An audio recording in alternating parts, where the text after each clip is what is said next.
Hello guys, good morning. কেমন আছো তোমরা সবাই? আই হোপ কি তোমরা সবাই খুব ভালো আছো। আর আমি সকালবেলা স্নান টান করে এই জাস্ট এলাম, তো এখনও মাথায় চিরুনি করা হয় না, পুজো পাঠও হয়ে গেছে অলরেডি।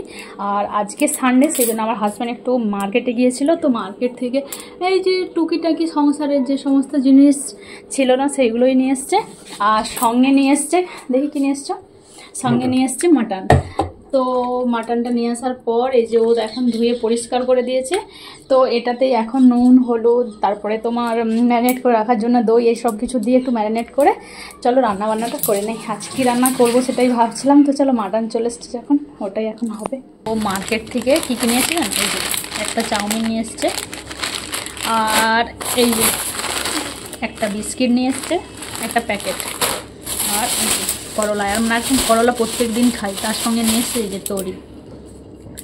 তো চলো এইগুলো এখন তুলে রাখবো। আর ওই দেখো সবজি কাটলাম, এখানে তোমার আলু দিয়েছি আর তোমার করলা, এই দুটো একসঙ্গে কাটলাম, এই দুটো এবার ফ্রাই করবো। তো এখানে কড়াইয়ে তেল দিয়ে দিয়েছি, আর ওদিকে তোমার ভাতটা হয়ে গেছে।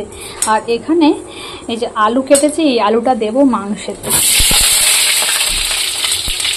তো সেই জন্য ভাবলাম যে চলো ফ্রাই করে নেই। আর এটার মধ্যে একটু নুন হলুদ দিয়ে দেবো।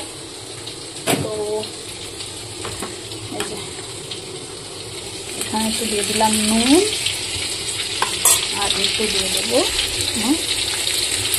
হলুদ গুঁড়ো।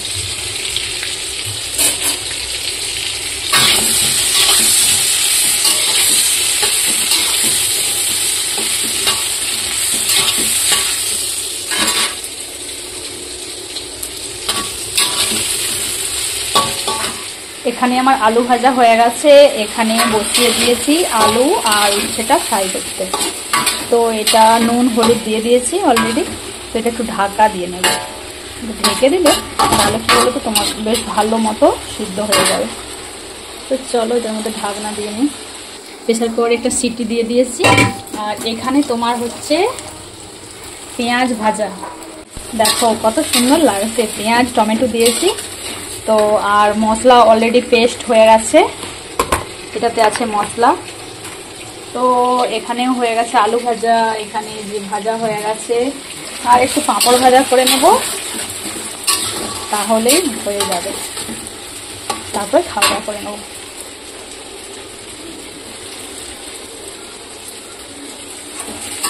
ঝটপট করে রান্নাটা করে নিন। আর ফাঁকে ভীষণ রোদ, প্রচণ্ড রোদ। আর তুমি কোথায় গো, কি করছো দেখি? আচ্ছা, ছিলাম রান্না করতে করতে, জানো তো খিদে পেয়ে গেছে।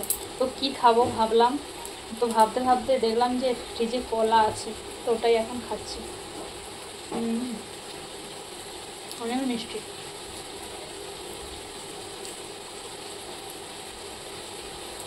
তো রান্নাবান্না হয়ে গেছে, আর মুখ দিয়ে তেল বেরোচ্ছে। তো এখানে বসেছিলাম, আর আমার ছেলে চিনে দিয়ে কি দেখো, এই দেখো আমি নানা করাচ্ছি, হাত সরাতে হাত ছেড়ে দাও, এমনি এমনি দিয়ে। এটা কি? এটা একটা মানুষ, সে মানুষটাকে কি দিয়ে বানিয়েছে? সেটা ক্লে দিয়ে বানিয়ে দিয়েছে। দারুণ হয়েছে, আমার তো খুব ভালো লেগেছে। গাইস, তোমরাও কমেন্ট করে বলো তো কেমন হয়েছে। দেখো তার চোখও আছে। আমার তো বেশ ভালো লেগেছে। তো সারাদিন বাড়িতে থাকলে এইসবই বানাতে থাকে, কারণ তোমার স্কুল না থাকলে কি করবে, একটু ড্রয়িং করে, একটু পড়াশুনো করে, আর এসব ক্লে নিয়ে এসব বানাতে থাকে। আর এখন ওয়েট করছি আমার হাজব্যান্ডের জন্য, কারণ ও এখনও স্নান করে না, ও স্নান করে এলেই খাওয়া দাওয়া করবে। তো গাইস, রান্নাবান্না হয়ে গেছে, ডান। আর আজকে বাপরে আমার হাজব্যান্ড দেখো, কোথায় গো তুমি? ওরে নতুন প্যান্ট, বাপরে নতুন প্যান্ট পরেছে। আমার ছেলের জন্য আমি একটু পেয়ে এনেছি। বেটু তুমি দেখি কি পরেছো নতুন? আচ্ছা দেখি দেখি দেখি। আচ্ছা, ও পরেছে নতুন টুপি। আচ্ছা, তো আমারই নতুন কিছু নেই। কি আমরা কলা পাতায় খাবো জানো তো, সেই জন্য এই যে কলা পাতা নিয়ে এসছি। এই দেখো কলা পাতা আছে এখানে, এখানে আছে হাঁড়িতে সাদা ভাত, এখানে আছে তোমার আলু উচ্ছে ভাজা, এখানে আছে তোমার স্যালাড, পাঁপড় একটু ভেজে নিয়েছি, আর স্যালাড ওই কাঁচা লঙ্কা নিয়েছি, শসা নিয়েছি, পেঁয়াজ নিয়েছি। আর এখানে আমার হাজব্যান্ডের তো আচার না হলেও চলেই না, এই যে লঙ্কার আচার নিয়েছে। আর এই যে খোলো তো একটু, এই মাটন জাস্ট অসাধারণ খাবার। ঠান্ডা জল লাল লাল মাটন। আমিও ঠান্ডা তো আর কিন্তু সামলাতে পাচ্ছি না, চলো ঝটপট করে খেয়ে নেই। জানো তো গাইস, আমাদের বাড়িতে যেদিনই মাংস হয় সেদিনই আমার ছেলের খুব ইচ্ছে হয় যে মাম্মি কলা পাতায় খাবো, সেই জন্য এরকম টাইপের প্লেট আমরা নিয়ে এসে রেখেছি বাড়িতে। যেদিন মাংস হয় বা যেদিন ছেলের খুব খেতে ইচ্ছে করে কলা পাতাতে, সেই দিনে এই প্লেটগুলো বার করি।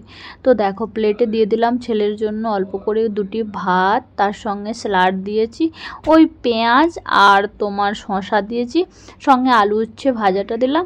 আর আমার ছেলে বলছে মাম্মি আমার ভাতের উপরেই দাও, পিকনিক পিকনিক মতো করে খাবো। তো আমি বললাম ঠিক আছে তাই হবে। তো দেখো এখানে ছেলেকে দেওয়ার পর আমি আমার হাজব্যান্ড আমরা দুজনে খেয়ে নেব। তো যাই হোক, আজকে আমার এই ব্লগটি তোমাদের কেমন লাগলো তোমরা অবশ্যই কিন্তু কমেন্ট করে জানিও। তোমাদের কমেন্টের অপেক্ষায় থাকবো, আর যারা আমাকে কমেন্ট করবে তাদের নামটা নেব।